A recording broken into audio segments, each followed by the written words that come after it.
Si j'ai fait le 1 et que j'ai fait le 3, c'est plus ou moins normal que maintenant je fasse le 2. Surtout que le 2, comparé au 3, c'est un chef-d'œuvre. Est-ce que c'est un film parfait? Non. Mais c'est quand même vachement meilleur que le 3. Donc, aujourd'hui, à revue, de 1990, Robocop 2. Et ça commence maintenant.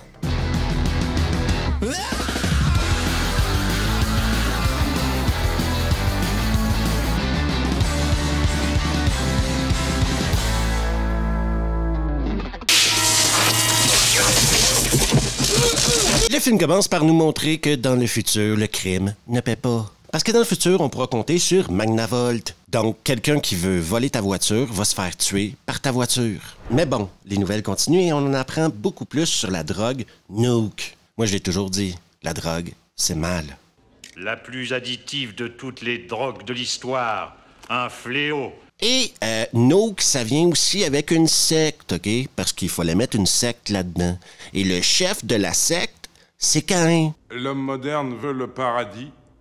C'est son droit absolu. Dans les rues de Détroit, c'est toujours le chaos. Oui, t'as des glandus, des clodos, des putes qui se battent pour des miettes. Et tout ça pendant que des brigands cambriolent une armurerie. Et parce que la police de Détroit est présentement en grève, OK?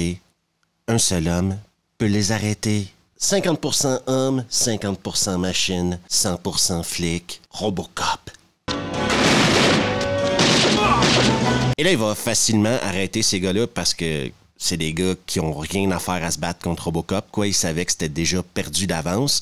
Et il va trouver du nuke. Ça, quand il trouve de la drogue, Robocop, ça l'énerve. Tout ce que je sais, c'est où je vais l'acheter. Il va continuer sur la piste du revendeur et finir par trouver un labo de préparation de nuke. Et bien sûr que ça va partir en couille quand Robocop va leur dire « Je vous arrête ». Ce coup-là, il aurait dû tirer en premier. Ceci est une opération de police. Caïn réussit à s'échapper assez facilement et là, Robocop va tomber face à face avec un gamin. Ça t'interdit de tirer, hein, pauvre con? Mais inquiétez-vous pas, son système de visée ne semble pas avoir été affecté parce qu'il va d'un de ses ricochets. Et là, il y a comme une sous-histoire avec son ex-femme qui mène à rien dans le film. Ouais, il y a 2-3 trucs dans ce film-là qui sont peu cohérents. Fait que je vais passer cette sous-histoire-là, OK, parce que ça n'a aucune importance dans le film. On y revient pas plus tard, il finit pas avec. C'est vraiment inutile. Et ça m'amène à vous ouvrir mon cœur. Moi, je trouve que le crâne de Robocop dans le premier film était parfait. Pourquoi est-ce qu'ils ont changé son crâne dans le deuxième film? Pourquoi est-ce que tu touches à quelque chose qui était parfait? On apprend également que la ville de Détroit doit 38 millions à l'OCP. Donc, l'OCP veut prendre le contrôle de la ville au complet parce que Détroit leur doit 38 millions. Ça n'a pas super bien vieilli. Vous prétendez qu'en cas de défaut de paiement, vous saisirez les biens de la ville? Nous le pouvons et nous le ferons. OCP travaille également sur le projet Robocop 2. C'est pas tout à fait au point. Vous prétendez qu'en cas de défaut de paiement, vous saisirez les biens de la ville? Nous le pouvons et nous le ferons. Non, mais faut leur laisser essayer des trucs parce que c'est via l'exploration scientifique qu'on va trouver des choses, quoi. Pendant ce temps-là, Robocop, lui, est en filature. Oui, il veut retrouver le gamin qui lui a tiré dessus et il le retrouve. Voilà Hob. C'est lui. En plus, le gamin est avec un flic, Ripou. Un flic par bagnole. Voilà les routes suivies. Oui, si vous vous posiez la question, Robocop est l'idole des ados. Vous n'aviez pas école aujourd'hui? Et je commence à croire que ce gamin-là, le petit blond qui joue également dans Terminus, a de gros problèmes avec l'autorité. T'as l'air toute constipée, sale pute! Et Robocop ne négocie pas avec des ripoux. Je te l'ai dit, j'en sais que dalle. Lewis finit par se débarrasser du gamin, et oui, Lewis, ça sert pas à grand-chose dans ce film-là. Sérieusement, je pense que Irwin Kershner, il voulait pas de personnage secondaire dans ce film-là. En tout cas, il voulait pas Lewis comme personnage secondaire. Continuons l'histoire. Robocop, là, va donc aller à l'adresse que le ripou lui a donnée afin d'essayer de capturer Caïn. Robocop est effectivement plus malin que ça. Il avait senti l'embuscade. Donc, il rentre dans la bâtisse et tout le monde commence à être tiré dessus. Et là, il va tomber face à face avec Caïn. C'est moi que tu veux? Mort ou vif? Sauf que ce que Murphy ne savait pas, c'est qu'il s'agit d'un piège. La faiblesse de Robocop. Un aimant. C'est clairement pas comparable à ce que Bodecker lui a déjà fait subir, mais les mecs sont quand même des sadiques, OK? Il y a clairement pas le même niveau de violence graphique dans le 2 que dans le 1, parce que c'est pas Verhoeven qui a fait le film. Hé, regardez ce con! Malgré tout, nos vendeurs de drogue ont la classe de retourner la marchandise aux fabricants.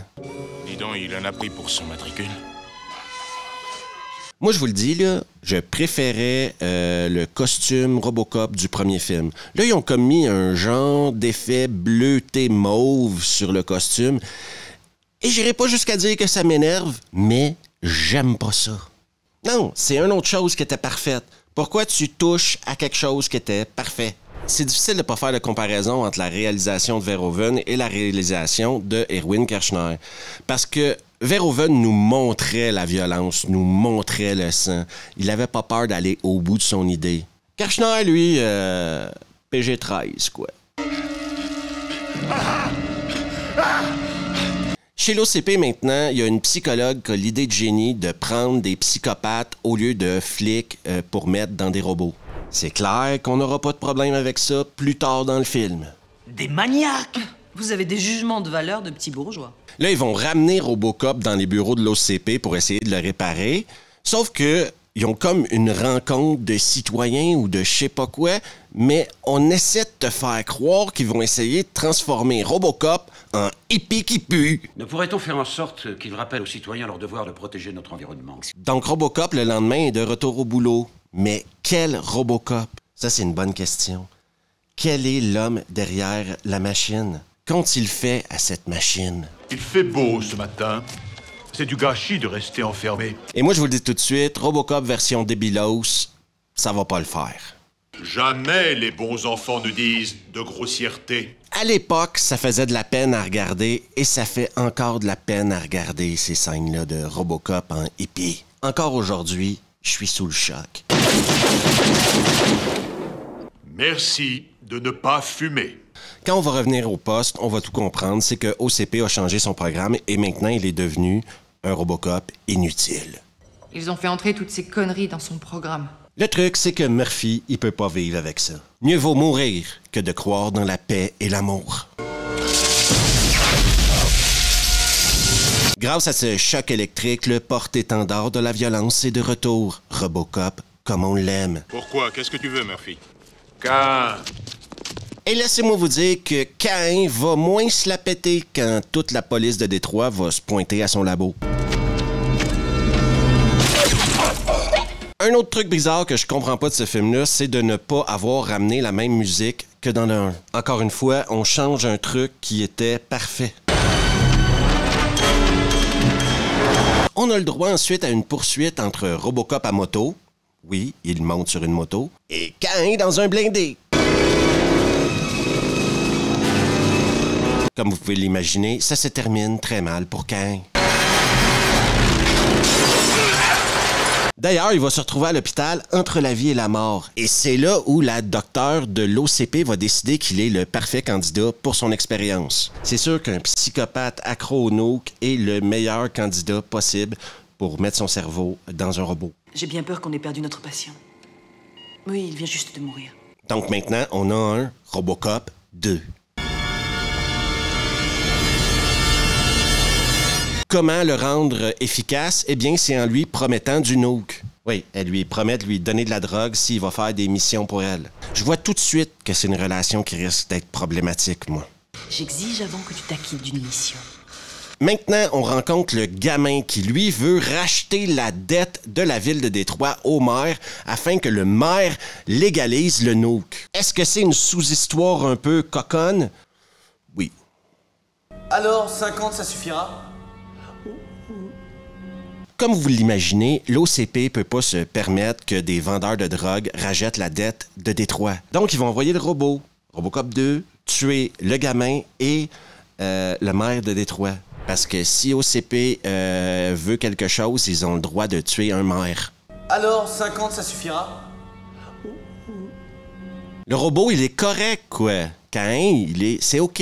Mais c'est pas aussi cool que Robocop, quoi. C'est du stop motion, moi j'ai absolument rien contre ça, mais c'est pas aussi cool que Robocop. Au secours! Tirons-nous! Et les graphiques de 1990, c'est un choix qui a pas super bien vieilli. Le maire va réussir à s'en sortir in extremis et quand Robocop se pointe, eh bien, le gamin, Hob, va lui mourir dans les mains. Ne m'abandonne pas. Même si le maire est toujours pas mort, l'OCP prend le contrôle de la ville. Ne m'abandonne pas. Et le maire, lui, il se pointe et il continue sa rengaine de communiste. Il n'y aura plus beaucoup de vies de quartier. De ces quartiers où nous avons tous aimé grandir.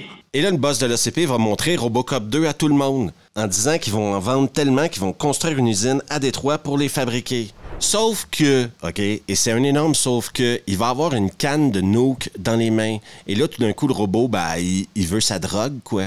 Ça n'a pas super été bien établi qu'il était accro à ça, mais comme Caïn était accro à ça quand il était dans la vie, eh ben, il veut sa drogue. Parce qu'un junkie, ça reste un junkie.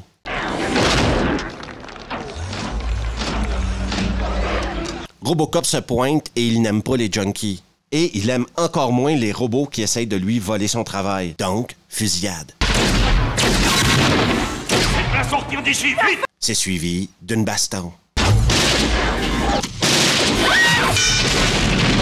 Là, il se retrouve dans un ascenseur avec le robot tombe en bas, Robocop va en haut, le robot monte sur les murs de l'ascenseur, etc., va rejoindre Robocop et ils se battent sur le toit. Et après s'être battu sur le toit, eh ben, il tombe du toit. Dans Robocop, faut qu'il y ait du monde qui tombe. C'est suivi d'une baston dans les décombres. Et d'une gigantesque explosion. Là, tu penses que c'est fini, mais non, parce que Caïn, il est intuable. Donc, quand il sort du sol, Lewis décide de monter dans un tank et de le rentrer dans un mur. Si vous croyez que ça fait longtemps que je vous avais pas parlé de Lewis, c'est parce qu'elle fait rien dans le film.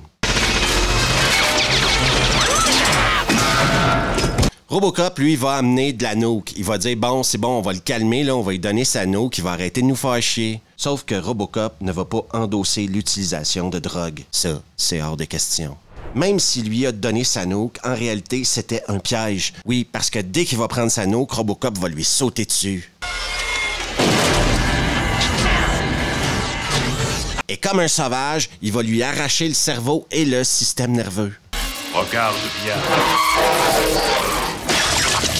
Et ça, c'est la fin de Robocop 2. Après tout, nous ne sommes que des humains.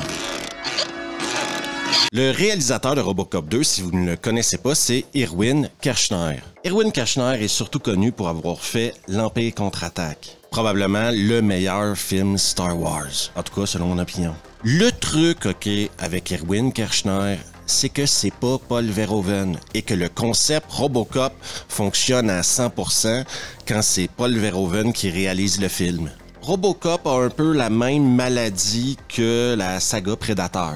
Par là, ce que je veux dire, c'est le premier Robocop est un classique du cinéma de SF et d'action. C'est comme impossible de faire mieux. Un peu comme Predator, quoi. Et le 2 de Robocop n'est pas un mauvais film. C'est juste pas aussi bon que le premier. Parce qu'il n'y a pas ce côté gore-là que Verhoeven amenait et ils vont pas aussi loin dans la satire sociale que Verhoeven y allait dans le premier. Mais c'est quand même un bon film, Robocop 2. C'est quand même un bon film. Et si tu le dis assez souvent que c'est quand même un bon film, ben c'est un bon film. Le truc avec la ville qui doit 50 millions à OCP a pas super bien vieilli, faut se l'avouer, parce que 50 millions aujourd'hui, c'est quoi comme pognon, là? Et les effets sur le robot Caïn n'ont pas super bien vieilli non plus, parce que c'était de la réalité virtuelle des années 90. Donc, bof, quoi. Et le robot est en stop motion, moi ça me dérange pas, je trouve que le robot est cool, mais il est pas aussi cool que Robocop, quoi. Il est plus proche du ED-206 que de Robocop. Sauf que lui, il peut descendre les marches. Donc, j'arrive à la conclusion que comparé au 1, c'est moins bon que le 1, mais comparé au 3, c'est Citizen Kane. Ouais, regarde, le 3, c'est une bouse énorme qui fait honte au nom Robocop, selon moi, mais le 2 tient la route. Donc, si vous n'avez pas vu le 2, n'hésitez pas à aller le voir. Vous allez passer un bon moment. C'est un bon divertissement. Il y a quelques petits problèmes de rythme durant le film. Personnellement, je trouve que le film dure 15 minutes de trop. Mais c'est juste mon opinion, ça. Si tu as le temps, n'hésite surtout pas à aller faire un tour sur Revue le podcast et laisser un coucou. Si tu veux des heures et des heures et des heures et des heures de contenu exclusif, eh bien, c'est sur Patreon que ça se passe juste ici. Et toi qui n'es toujours pas abonné à YouTube, fais-toi plaisir, abonne-toi juste ici, laisse un pouce, active les notifs et partage la vidéo avec tes potes. On se revoit la prochaine fois.